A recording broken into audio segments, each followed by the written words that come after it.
What's up everyone, Jason here. Today we're going to be whipping up my new version 2.0 pizza dough for Neapolitan pizzas in your backyard wood pellet fired ovens. This recipe I've been working on for a little bit and it is really good. First step to this is we want to get a Poolish prepared. We make that Poolish by mixing a teaspoon of yeast with 75 grams of whole wheat flour. This is King Arthur, whatever you want to use. And then 225 grams of type 00 flour or anything labeled Neapolitan, okay? It's real fine and it holds up to high temperatures in the oven. So that's why this is the kind of flour we want to use. Of course, all the measurements I'm going to be giving you are going to be in grams for the most part. Pick yourself up one of these food scales. I'll have a link in the description below to the one that I use, but it's the most accurate way to get your dough going. To our flour mixture, we're going to add 300 milliliters of water, which is basically 300 grams. It's like the simple way of the metric system. They're all kind of one and the same, so that's why these scales are so easy. But for a basic Poolish, it's pretty much equal amounts of flour and water. We just did a split between some whole wheat to kind of add a new dynamic to it. Our Poolish is set on the counter for about 12 hours. I recommend them a minimum of 8, but you could go up to 24. This just helps develop the flavor of that yeast and gets it really ready to rise inside of our mix.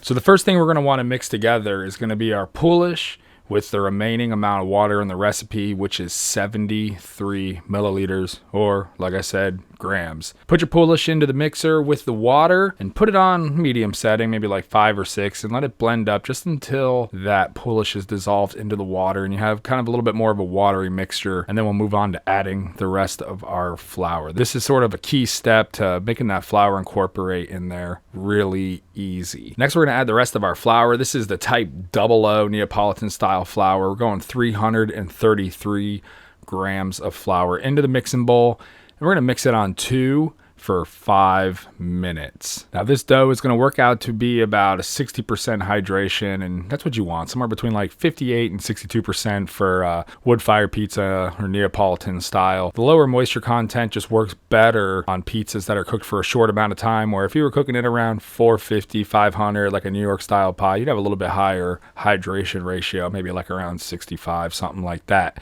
So that is why making dough yourself, where you can control the moisture level, is key to getting optimal results in a backyard wood-fired pizza oven. So here's what our dough is going to look like at around 2.5 minutes, and here's what it looks like at 5 minutes. You can see it's starting to get a little bit more smooth. Well, we finna make it way smoother because now we're going to let the dough rest inside the mixer for 15 minutes. Just let it sit, set a timer, and come back in 15. After this 15-minute rest, you'll see that dough's going to be a lot smoother, a little bit more elastic, and this is kind of key. This is when the dough, like the flour, is rehydrating and the glutens are relaxing and long protein chains are forming, which is going to make our dough kind of a little bit stronger and easy to work and also crisp up very nice in the oven. Now it's back to the grind for our dough. We're going to mix it for another 10 minutes on 2. Just remember, not all dough mixers are created equally. Some of them, just aren't as strong. So if it starts to heat up, give it a little break, maybe after 5 minutes, and kick it back on for 5. Then we're done with a nice smooth elastic ball like this. Got that nice window pane tear. That's what we want. After that 10 minutes is done, we're going to pull that dough out of the mixing bowl, get the dough hook out of the way. You kind of know you did it right when the dough comes off the hook super easy like that. Nice clean pull, and there's really nothing in the bowl.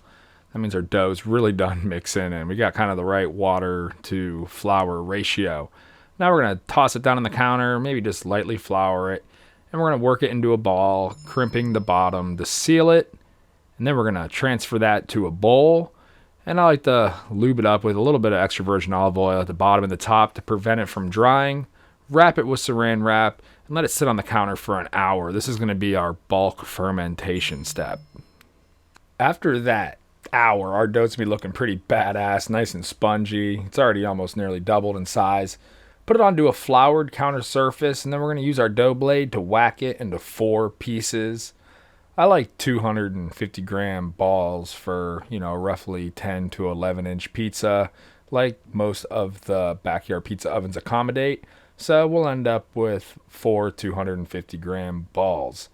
Now, just fold them on themselves and then crimp the bottom and do a nice little ball, and that is what we are putting in the fridge.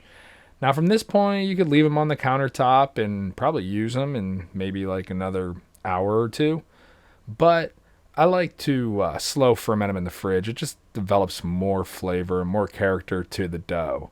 So check me out rolling the rest of these. That way you can kind of see how it's done. This is one of the trickier parts because this is the last form the dough is going to be in before we go to spin it into a pizza.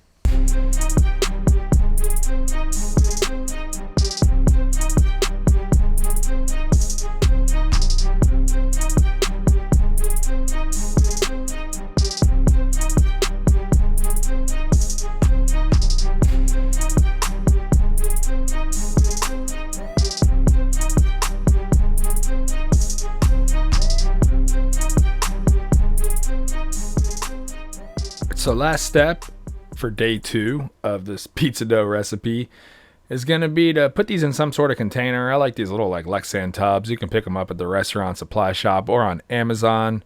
I got it in a link in the description below. Of course, you know. Put it in there, wrap it in a little bit of saran wrap, or put the lid on if you got the matching lid. And we're going to put that in the fridge overnight, or you could do 2 days if you'd like. So the following day is finally showtime. We're going to flour up the counter. Pull those beauties out of the refrigerator. You can see that they've already almost doubled in size in the fridge overnight.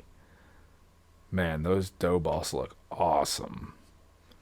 Pull those dough balls out maybe about an hour, hour and a half before you're ready to start making pizza in your oven. And of course, this is all going to really depend on how cold it is, where you're at. It's a little bit cooler here. I think my kitchen is probably around 65 degrees, so it takes me almost more than 2 hours to get these things up to room temperature. But if you're somewhere warmer, it might only take 45 minutes. So that's something you'll kind of play with and get used to. But just look how beautiful and smooth that dough is. I really want you guys all to be whipping up dough like this so you can make the best pizzas in the world.